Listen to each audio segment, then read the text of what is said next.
Elle n'était pas certaine qu'une telle tarte serait savoureuse, ni que les clapeaux pourraient seulement en manger une part entière. Elle n'était pas certaine non plus qu'elle aurait elle-même plaisir à manger de cette tarte, ou plutôt que le plaisir qu'elle en tirerait peut-être lui viendrait d'autre chose que de savoir qu'elle avait réalisé un mets rigoureusement juste, un mets qui, selon l'expression que la chef aimerait plus tard emprunter aux vêtements, tombait à la perfection.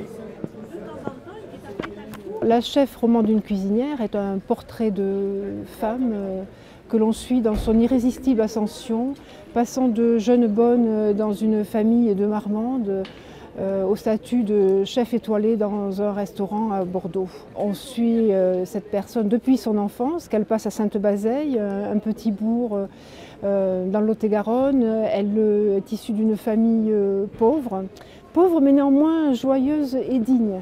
Elle quittera cette famille à l'âge de 14 ans pour aller travailler dans une famille bourgeoise de Marmande. À la faveur du départ de la cuisinière de cette famille, elle va pouvoir développer tout son art de la cuisine. Elle est dans une recherche quasiment spirituelle. Elle cherche à aller à l'essence même des produits, à l'essence même de la cuisine. Marine Diaye, c'est une des auteurs les plus emblématiques de la littérature française. Elle a obtenu le prix féminin en 2001, le prix Goncourt avec 3 femmes puissantes en 2009. Et là, elle nous fait encore le portrait d'une femme qu'on pourrait là aussi qualifier de puissante. Le narrateur est un ancien employé de la chef.